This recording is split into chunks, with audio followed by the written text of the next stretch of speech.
Hey guys, welcome back to Guys Teach Stuff. Today you'll be learning about mixtures and different separation techniques from topic 7EA in your Exploring Science textbook 7 with myself, Sean, the best teacher on this YouTube channel. So, let's get started. Let's look at mixtures first. So, what exactly is a mixture? Well, a mixture is a substance made by mixing other substances together. Or in other words, mixing stuff to make new stuff. But the most important thing to understand is that compounds and mixtures are not the same thing. This is because compounds are substances which can be formed by the chemical bonds between two elements, while mixtures are made by just physically mixing two or more substances together, as I said before. Now, before we go through the experiments for separating mixtures, I just want to remind you all that we see mixtures every day all around us in real life. Water is a liquid in which many different substances can dissolve. For example, sugar or salt in your coffee. Well, to be fair, I don't know anyone who drinks salt in their coffee, but you know what I mean. Sources of water, such as rivers and streams, may also carry solids, such as sand, gravel, or mud. And importantly, to make water safe and suitable for drinking, it must be treated in different ways to remove unwanted substances, which leads nicely into the next part, experiments. So, the first experiment we're going to look at is filtration, which is simply the process that separates solid matter and a fluid from a mixture. So, for this example, let's say we are trying to separate sand and water, and as we can see here, we have some apparatus, with the most important being the filter paper.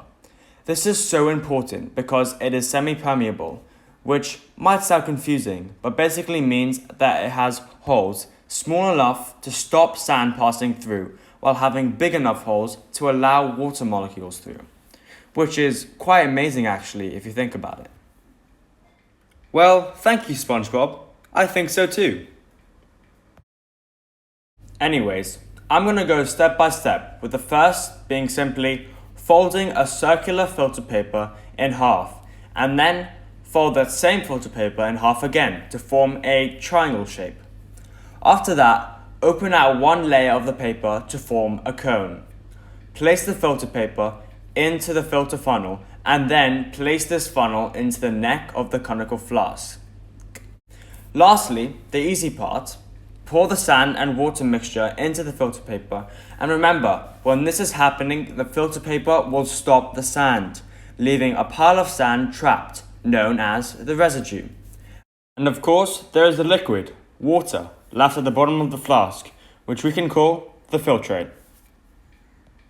Now, before we get pure water, we need to make sure there are no unwanted substances left dissolved in the water. So, in comes evaporation, which is when liquid water heats up and changes into a gas, or what is known as water vapor. So, in this example, we have quite a few pieces of apparatus, the most important being the Bunsen burner. It is important to note that the flame must be blue so that it is controlled and can heat the beaker effectively, as it is the source of heat that will evaporate the pure water, leaving the unwanted substances behind. Hey guys, quick disclaimer from the Guys Teach Stuff team. We just want to make it really clear that we do not advise young children to try any of this at home, but rather in a safe environment at school with adult supervision at all times. Thank you. Anyways, the first step is to light your Bunsen burner by plugging it into the gas with it switched on, to then be able to light it with a match, leaving the air hole open at all times. Then, place it under the tripod in position to heat the solution. Next, pour the filtrate into an empty beaker and place this on top of a gauze, which is on top of the tripod with the Bunsen burner underneath. Leave it to evaporate for a few minutes and you will have successfully separated the mixture. Well done.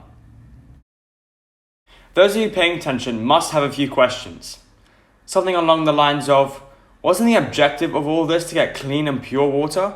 Well, in this experiment, I lost the water because it was evaporated. Well, yes, in this example, I did get rid of the water, but this can actually be captured and condensed back into a liquid using a cooling condenser. That process is known as distillation, but I'm going off topic as that's more GCSE stuff, so you can research that yourself if you're interested, or wait until I make a video about it in the future. Now, for the last part of this video, we're just going to go over some key vocabulary you might be asked about in your test. So hang in there for about another 90 seconds max and make sure to take note of this stuff because it's important. So, it's important to know that mixtures are classified or grouped depending on whether the substances in them are solids, liquids, or gases and how the substances can be separated. For example, a suspension is a mixture of two substances that separate if the mixture is not stirred. These two substances are often a solid and liquid. When they are mixed, we say that one substance is suspended in the other. And an example is sand mixed with water.